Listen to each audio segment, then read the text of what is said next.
টানা ভারী বর্ষণের কারণে আগামী 10 জুলাই পর্যন্ত বান্দরবান জেলার সব পর্যটন কেন্দ্র বন্ধ ঘোষণা করেছে জেলা প্রশাসন।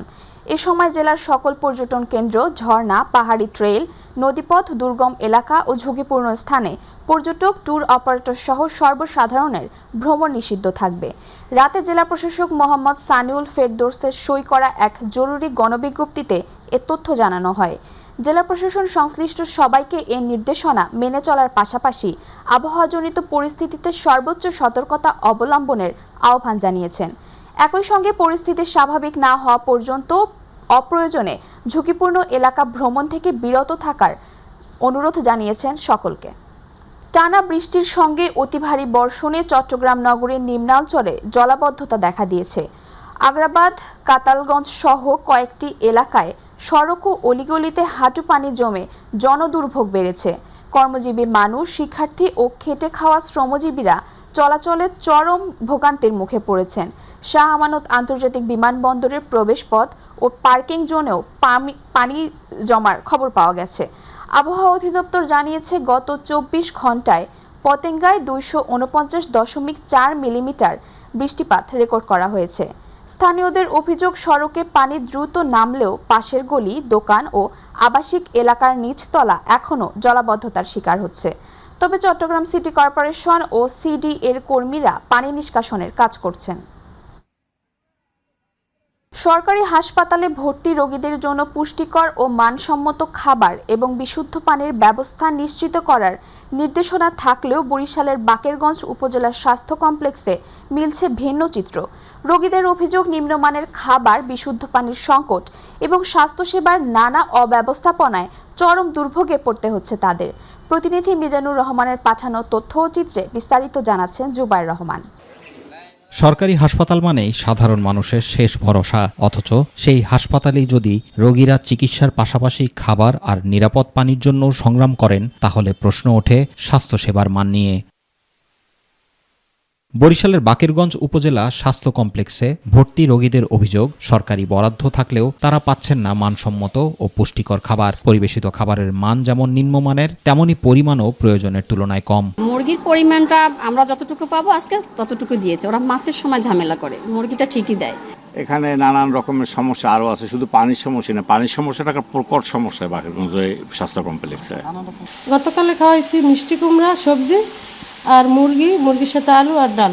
শুধু খাবারের অভিযোগই নয়, হাসপাতাল জুড়ে রয়েছে বিশুদ্ধ পানির সংকটও। নিরাপদ পানীয় না পেয়ে অনেক রোগী ও তাদের স্বজনদের বাইরে থেকে বোতলজাত পানি কিনে আনতে হচ্ছে।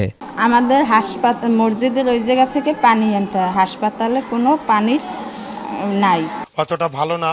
হ্যাঁ, পানি সংকট, কল নাই, যেহেতু এই যে উপজেলা স্বাস্থ্য কমপ্লেক্সে যারা রুগী থাকে তাদের সাথে যে স্বজনরা আছে, এই স্বজনরা ওনাদের পানি নিতে হয় উপজেলা কেন্দ্রীয় জামে মসজিদ এর কল থেকে।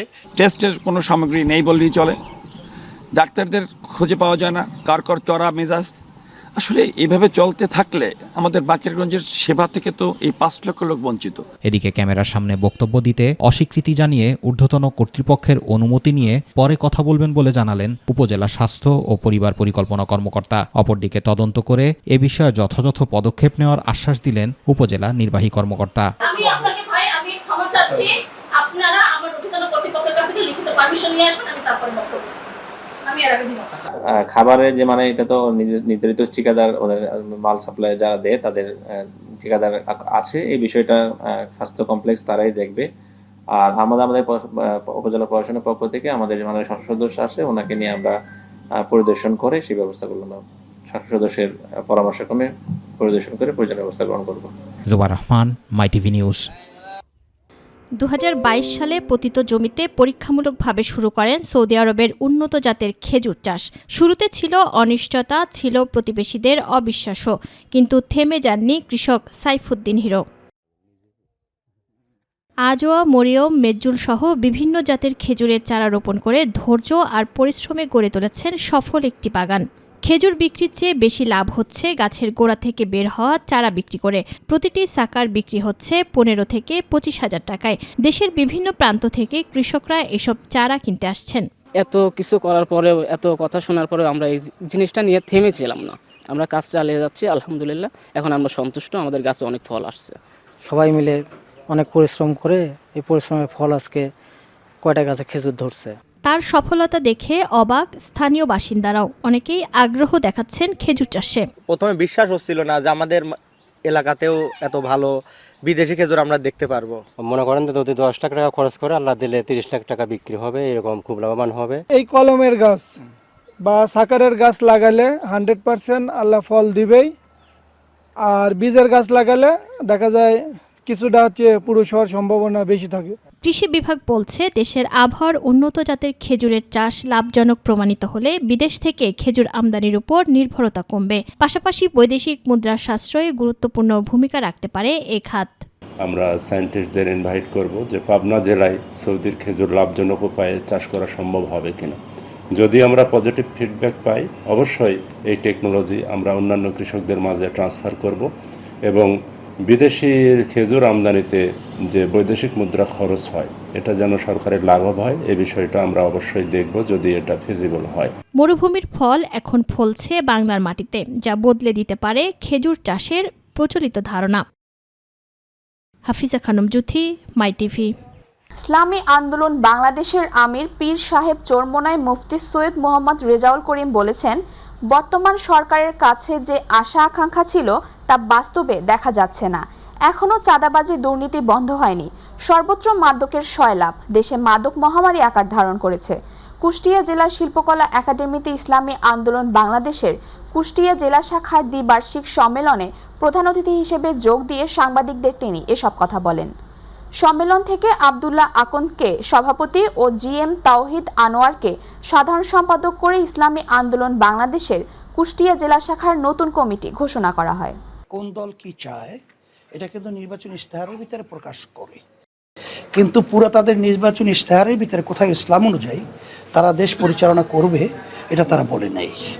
বরঞ্চ খ্রিস্টানি মিশনারি সেখানে তারা বৈঠকের মাধ্যমে তারা প্রকাশ করেছে যে তারা যদি ক্ষমতায় যায় ইসলাম অনুযায়ী শরিয়া অনুযায়ী দেশ পরিচালনা করবে না। আর আমরা নির্বাচনী ইশতেহারের মধ্যে আমরা পরিষ্কারভাবে বলেছি, যদি আল্লাহ কবুল করে আমাদেরকে আল্লাহ ক্ষমতায় নেয়, আমরা শরিয়া ইসলাম অনুযায়ী দেশ পরিচালনা। ফরিদপুরের আলফাডাঙ্গায় কলেজ ছাত্র সুমন শেখ হত্যা মামলায় 11 দিন পেরিয়ে গেল প্রধান আসামি সহ অধিকাংশ অভিযুক্ত গ্রেফতার না হওয়ায় উত্তেজনা ছড়িয়েছে এলাকায়। এ পরিস্থিতিতে রোববার ও সোমবার কয়েক দফায় অভিযুক্তদের বসতবাড়িতে হামলা, ভাঙচুর ও লুটপাটের অভিযোগ উঠেছে। ভুক্তভোগীদের পরিবারের দাবি, একাধিক দফায় সংঘবদ্ধভাবে হামলা চালিয়ে ব্যাপক ক্ষয়ক্ষতি হয়েছে। অন্যদিকে মামলার বাদীপক্ষ এসব অভিযোগ অস্বীকার করে বলছে, তাদের বিরুদ্ধে উদ্দেশ্য প্রণোদিত অপপ্রচার চালানো হচ্ছে। আইনশৃঙ্খলা পরিস্থিতি নিয়ন্ত্রণে অতিরিক্ত পুলিশ মোতায়েন করা হয়েছে। ধরে তাদের মধ্যে বিরোধ চলে আসছে আধিপত্যকে কেন্দ্র করে, সেই বিরোধের জের ধরে সেখানে এই হত্যাকাণ্ড সংঘটিত হয়। শরীয়তপুরের জাজিরা উপজেলার সেনেরচর ইউনিয়নের ছোট কৃষ্ণনগর গ্রামে পূর্ব বিরোধকে কেন্দ্র করে বাদশা মাতবর নামে এক ব্যক্তির উপর হামলার অভিযোগ উঠেছে।